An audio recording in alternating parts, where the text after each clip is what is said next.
उनका level of education हम लोगों से बहुत अच्छा है। इवन दो उनका 8 क्लास का स्टूडेंट जो है ना, हमारे सेकेंड ईयर की जो मैथ्स प्रॉब्लम्स हैं वो सॉल्व कर लेगा। वो उनके पास एजुकेशन है और दूसरा रट्टा सिस्टम नहीं है। हमारे यहाँ पे रट्टा सिस्टम है। हमारे यहाँ ना दिमाग बंद है। ये जो पाकिस्तान कलमे के नाम पे बना है ये हमें सिखाया गया है। और एक बड़ा देर से स्लोगन पढ़ता आ रहा हूँ, पाकिस्तान नूर है और नूर को जवाल नहीं। तो मेरे माइंड में आया कि 71 में तो जवाल आ गया था जब बांग्लादेश अलहदा हो गया था। आपके मतलब मैं पपाया सेल करता हूँ, तो पहले 2013 से पहले इंडिया से ही पपाया आया करता था। बाद में यहाँ पे कल्टीवेट होना शुरू हो गया और पपाया आहिस्ता आहिस्ता पाकिस्तान में है, लेकिन पहले इंडिया से ही आता था। और प्याज टमाटर इस तरह की चीज़ें इंडिया से ही आती हैं। आज प्याज कितना महंगा है? ऑलमोस्ट पाकिस्तान में इस टाइम सबसे महंगी चीज़ जो प्याज है 200 रुपये, 180, 200 इतने का। और अगर यही प्याज हम इंडिया से मंगवाएंगे तो ये आवाम को मिलेगा ऑलमोस्ट 100-120 रुपए की। नमस्कार दोस्तों, मेरा नाम अनुज धीमान और आप देख रहे हैं नेशन ब्यूरो। कई बार आपको हमने इंटरव्यू दिखाए हैं जिसमें पाकिस्तानी कहते हैं कि पाकिस्तानियों में जज्बा बहुत है, इस वजह से भारत को हरा सकते हैं हम। लेकिन आज एक पाकिस्तानी बोल रहा है कि हमारे में जज्बा है, इसी वजह से हम लोग पूरी दुनिया के अंदर भीख मांगते हैं। पहले हम लोग वीडियो देखते हैं, वीडियो है रियल एंटरटेनमेंट टीवी का, फिर हम बात करते हैं इस टॉपिक को लेकर। हमारे मुल्क के जो बड़े बड़े मुल्लाज हैं जो अमेरिका को काफर कहते हैं और अमेरिकन चीज़ों का बाइकाट करते हैं, अगर आप हिस्ट्री चेक करो तो उनकी अपनी औलादें अमेरिका में है। स्टडी का उधर मतलब स्टडी वहाँ से स्टडी कर रहे हैं और वहाँ के उनके पास डॉक्यूमेंट्स हैं, जब मर्जी जाना चाहे जा सकते हैं। जब मुझे ये पता चला तो मैंने कहा यार देयर इज समथिंग रॉन्ग। हमें ये कहा जाता है कि अमेरिका नहीं जाना, इसका बाइकआउट करना है, तो अपने बच्चे इन्होंने वहाँ भेज दिए हैं। क्यों? तो जब ये क्यों मेरे ज़हन में आया तो फिर ठीक है। बहुत से सवाल ऐसे थे जिनका जवाब मुझे खुद से आना शुरू हो गया। और thank you so much once again audience. ये आपकी ऑडियंस है, ये मुझे अप्रिशिएट करती है। और पाकिस्तानी ऑडियंस मुझे पागल कहती है, बेवकूफ़ कहती है कि तुम रियलिटी से दूर हो। हत्ता कि मुझे पता है कि मैं जो बात नज़र आती है वो करता हूँ। यहाँ पे हम लोगों के ज़हन बंद हो चुके हैं और हम लोगों के अंदर इतने गट्स नहीं है कि हम बात कर सकें ओपनली। और अमेरिका हर बंदा यहाँ पे ना, मैंने आपको पहले अपने उलमा इकराम की बात बता दी है, अब उनको छोड़ के हर बंदा जो है ना वो अमेरिका जाने की कोशिश करेगा। एक अजीब सा सिस्टम है, जो बुज़ुर्ग लोग हैं जो कुछ नहीं कर सकते, वो मस्जिद की पहली सफ़ों में अमेरिका की तबाही के लिए दुआ कर रहे होते हैं और उसी मस्जिद में उसकी पिछली सफ़ों पे यंगस्टर जो है अमेरिका के वीज़े की दुआ कर रहे होते हैं। सीधी सी बात है। अच्छा, बड़े पोलाइट वे में बात करते हैं, लेकिन ये बड़ी गहरी बात करते हैं कि भाई एक ही मस्जिद में जब हम नमाज के लिए जाते हैं, बुजुर्ग हैं जिन्हें पता है अब अपनी हमारी ज़िंदगी तो जो गुजरनी थी गुजर गई है, हम ये कहेंगे काफर तबाह हो जाए, ये हो जाए, अमेरिका ये हो जाए, लेकिन उसी मस्जिद में पीछे खड़े होकर यंगस्टर कह रहे हैं कि किसी तरीके वीज़ा मिल जाए अमेरिका का। अच्छा, हर चीज़ को पाकिस्तान में मोस्टली हर चीज़ को मजहब के साथ जोड़ दिया गया है। ये एक सोची समझी साजिश के थ्रू हुआ है या फिर हमारा शुरू से ही माइंडसेट ये था? मैं इस चीज़ को बड़ा हैरान हूँ। मतलब आप कोई भी चीज़ ले लें, कश्मीर को मजहब के साथ जोड़ा हुआ है जी, उधर मुसलमान है, भाई दुनिया के दूसरे कंट्री में मुसलमान नहीं है, दूसरे एरियाज में मुसलमान नहीं है। इवन अगर हम पाकिस्तान खुद की बात करें जी, पाकिस्तान कलमे के नाम पे बना है, इसे भी मजहब पे जोड़ दो, ठीक है। क्या कहेंगे, हर चीज़ को मजहब पे जोड़ देंगे, क्या ऐसे हम आगे जा पाएंगे? बिल्कुल नहीं जा पाएंगे, बिल्कुल नहीं जा पाएंगे। अब 75 ईयर्स हो गए हैं मज़हब के नाम पे जुड़े हुए, तो कहाँ गए हैं? तो मेरा तो सोचना है कि चलो 20 साल मज़हब से ज़रा हट के देखते हैं ना। मज़हब नो डाउट हट के नहीं मतलब छोड़ना नहीं है, सिर्फ एक वो जो एक जहादी सोच है ना उसको छोड़ के थोड़ा एजुकेशन पे काम करके देखते हैं, मज़हब को साथ रखते हैं। व्हाट यू थिंक मैं मुस्लिम नहीं हूँ? अल्हम्दुलिल्लाह मैं दूसरे मुस्लिम से ज़्यादा ट्रू मुस्लिम हूँ। मेरा दीन इस्लाम। हिम्मत है सच बोलने की, इसलिए मैं समझता हूँ आप ज़्यादा बेहतर हैं। एक तो ये मुझे ऑर्डर है कि सच बोलो, और दूसरा मुझे ऑर्डर है कि आपका अखलाक ऐसा हो कि दूसरा बंदा आपकी बात से खुश हो। मैं इन पे अमल करता हूँ, सिंपल। जो थोड़े दिमाग के कम या मतलब मैं गुस्से में या वैसे ऐसे ही कहूँगा, वो ये अब ये मीर अली भाई ने बात की कि भाई 20 साल मजहब से थोड़ा साइड पे होके आप चलें।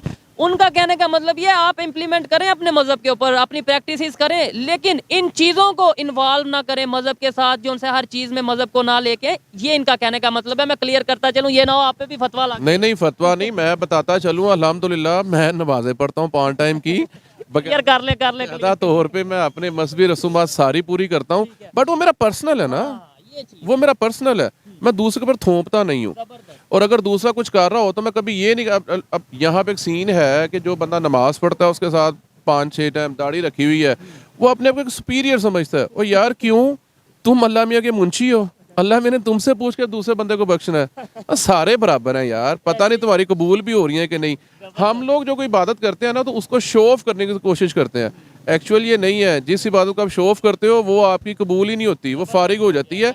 आपका मजहब आपका पर्सनल है, उसको आप दूसरों पे नहीं थोप सकते। सिंपल। मैं ये कह रहा था कि मजहब को पर्सनल रखें और थोड़ा सा माइंड खोल के ब्रॉड माइंड के साथ देखें, अपना विजन क्लियर करें और एजुकेशन के ऊपर काम करें।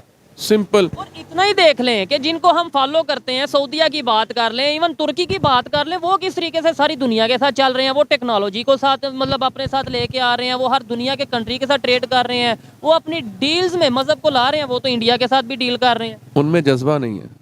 अच्छा, वो भी यानी सऊदीया वालों में जज्बा। पाकिस्तानी अवाम में जज्बा ज्यादा है, उनमें जज्बा नहीं है, डेट्स पे तरक्की कर रहे हैं। ठीक हो गया। सिंपल सी बात। बेहतरी कैसे आएगी क्या? और बड़ी बात ये देखने वाले भी जरूर बताएं। हम इस चीज को लेके थोड़ा सा परेशान हैं कि मतलब हम ये बातें करते हैं, ज्यादातर ऑडियंस इंडिया से या दूसरे कंट्री से हमें देखती है, पाकिस्तान के लोगों तक ये बात कैसे पहुंचाई जा सकती है? स्कूल्स, कॉलेजेस, यूनिवर्सिटीज में ये चीजें कैसे बताई जा सकती हैं कि यार खुदा के लिए मजीद पाकिस्तान के मजाक ना बनाओ, पाकिस्तान के बारे में सोचो। और ये तभी होगा जब हम रियलिटी जानेंगे। ये कैसे? जब रियलिटी जानेंगे और सबसे पहले हमारी कौम के अंदर इत्तेहाद होगा। हमारी कौम में इत्तेहाद भी नहीं है। हम लोग कौम थोड़ी हैं, हम लोग तो एक हजूम है, एक क्राउड है।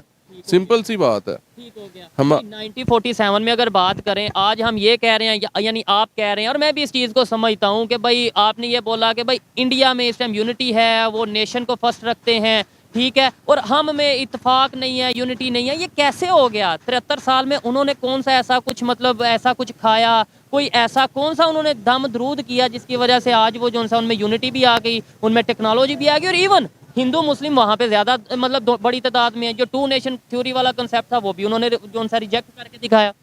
वो एजुकेशन, फिर वही बात है, एजुकेशन को आप कभी साइड पे कर ही नहीं सकते। वो एजुकेटेड है, सीधी सी बात है। और उनका लेवल ऑफ एजुकेशन हम लोगों से बहुत अच्छा है। इवन दो उनका 8 क्लास का स्टूडेंट जो है ना, हमारे सेकंड ईयर की जो मैथ्स प्रॉब्लम्स हैं वो सॉल्व कर लेगा। उनके पास एजुकेशन है और दूसरा रट्टा सिस्टम नहीं है। हमारे यहाँ पे रट्टा सिस्टम है। सिंपल एक रट्टा लगवाया जाता है और उससे हम लोग कुछ हासिल नहीं करते। अनफॉर्चुनेटली मैं बड़ी माज़रत चाहूँगा, जो हमारे उलमा कराम और हमारे हाफिज़ कुरान है वो भी रट्टा सिस्टम है, और जो हमारे स्कॉलर्स हैं, जो पढ़े लिखे तबका है, वो भी रट्टा सिस्टम है। तलीम जो है वो आपको थोड़ी ना कहती है कि आप रट्टा लगा लो, एक डिग्री ले लो। नहीं, तलीम आपकी एक तरबियत करती है, आपका दिमाग खोलती है, आपको सलीका देती है और आपको तमीज़ देती है। अगर आप एजुकेटेड हैं और आप में तमीज़ नहीं है, आप में हौसला नहीं है, तो फिर आप एजुकेटेड नहीं है। वो नाम क्या एजुकेटेड है? अच्छा मीर अली भाई, आपने बातें की, पहली वीडियो में भी की, तो लोगों ने बड़ा अप्रिशिएट किया। उन्हीं लोगों ने, उन्हीं इंडियंस ने जिनका पाकिस्तान में बताया जाता है ये तो नफरत करते हैं, आपने फिर देखा कैसे उन्होंने मोहब्बत की।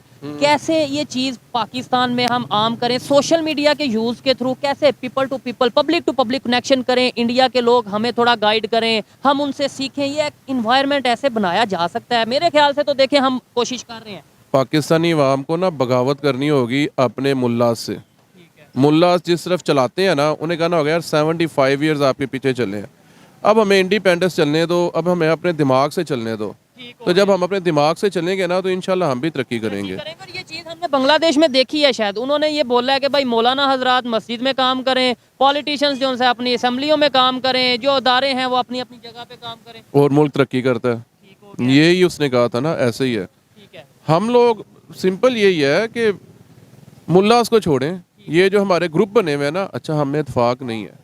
हम लोग मुस्लिम्स हैं, पता नहीं यहाँ पे 72 फ़िरकाज़ हैं और हर फ़िरके की अपनी अपनी जमात है, और हर जमात के अंदर भी सब जमात हैं। यार इस चीज़ को छोड़ा जाए, इसको छोड़ा जाए। और जो मुल्लास कहते हैं हमें, ठीक है यार, अब दीन को पर्सनली रखो और तलीम पे फोकस करो। सिंपल। और नंबर 1, हक तलफी नहीं होनी चाहिए। इस मुल्क में हक तलफी बहुत ज़्यादा है, एक, और दूसरा सिफारिश कल्चर बहुत ज़्यादा है। ये चीज़ें ख़त्म होंगी, ऑटोमेटिक हम लोग तरक्की कर जाएंगे। देखिए, इस वीडियो के अंदर जो बातें की गई हैं उसमें ये बात 100% सही है कि पाकिस्तान के अंदर ना गवर्नमेंट जो है सरकार चलाती है, वहाँ पर आर्मी चलाती है, दूसरा वहाँ पर चलाते हैं तो मुल्ला मौलवी चलाते हैं। मुल्ला मौलवी इतना ज़्यादा पाकिस्तान के अंदर हावी हैं कि जो पढ़े लिखे लोग होते हैं उनकी भी वहाँ पर नहीं चलती है। एक हाल ही में एक वाकया हुआ था जिसमें एक यूनिवर्सिटी के प्रोफेसर थे, उन्होंने कैसे इंसान की उत्पत्ति हुई इसको पढ़ा दिया। इसको लेकर जब मौलवियों को पता चला तो वो लोग धरने पे आ गए और उस प्रोफेसर को माफ़ी मांगनी पड़ी सारे स्टूडेंट के सामने। उनको ये कहना पड़ा कि इस्लामी तरीके से ही जो है पूरी दुनिया बनी है। तो आप समझिए कि वहाँ पर तालीम का क्या निज़ाम होगा, और इससे आप अंदाज़ा लगाइए कि पाकिस्तान के अंदर मुल्ला मौलवियों का कितना ज़्यादा दखल अंदाजी है। आप यूनिवर्सिटी आप चले जाइए, स्कूल चले जाइए, हर जगह के ऊपर आपको इस्लाम देखने को मिल जाता है। अब जब एजुकेशन के अंदर इतना ज़्यादा इस्लाम डाला जाएगा, जो ये बात कर रहे थे, तो फिर इस देश की तरक्की कैसे हो सकती है? ये लोग यहाँ बात कर रहे हैं, इनके ऊपर फतवे जारी हो जाएंगे। इसके अलावा जो पाकिस्तान का सिस्टम है, एजुकेशन सिस्टम है, जो इकोनॉमिक सिस्टम है, वो कहीं ना कहीं इतना करप्ट हो चुका है कि लोग आगे बढ़ ही नहीं सकते हैं। और उसी का रोना जो पढ़े लिखे पाकिस्तानी हैं, जब आकर टीवी के ऊपर बात करते या कहीं पर बात करते तो उनके ऊपर अटैक किए जाते हैं। अब इस बात को आप देखिए कि यहाँ पर ये बोल रहा है कि हमें भारत के लोग सपोर्ट करते हैं। जब हम बात करते हैं और सच बात करते हैं, पाकिस्तान को सही होने की बात करते हैं, तो हमें भारत के लोग सपोर्ट करते हैं, लेकिन इनके लोग खुद इनको गालियाँ देते हैं। और यहाँ पर जज्बा वाली बात थी, उसके ऊपर भी इन्होंने बोला कि जो जज्बा हमारे अंदर है, इसी वजह से हम पूरी दुनिया के अंदर भीख मांग रहे हैं। इनके यहाँ के जो मौलवी हैं, उनके बच्चे अमेरिका के अंदर रहते हैं, और इनके जो गरीब जनता है वहाँ पर ये लोग बोलते हैं कि ये जिहाद करो, कश्मीर को आज़ाद कराना है, भारत को ख़त्म करना है, गजवाए हिंद करनी, इस तरीके की बातें की जाती हैं। तो सीधा सीधा फ़र्क है कि जो मौलवी हैं पाकिस्तान के, वो भी ये चीज़ समझते हैं कि जो जिहाद है इसमें हमारा डेवलपमेंट नहीं है, हमारा डेवलपमेंट है जो दुनिया आज चल रही है उसके हिसाब से। इसी वजह से वो अपने बच्चों को अमेरिका, यूरोपियन कंट्री भेजते हैं पढ़ने के लिए, वहाँ रहने के लिए, और जो गरीब जनता है उसका खून चूसते हैं, उससे पैसे लेते हैं, जिहाद करते हैं और उनके बच्चों को मारते हैं। ओवरऑल जो सिचुएशन है पाकिस्तान के अंदर, इस तरीके के लोग जब बात करेंगे तो उनको गालियाँ ही मिलेंगी। आपका क्या कहना है इनके बारे में हमें कमेंट सेक्शन में जरूर बताइएगा। मिलते हैं नए वीडियो के साथ। नमस्कार, धन्यवाद, जय हिंद, जय भारत।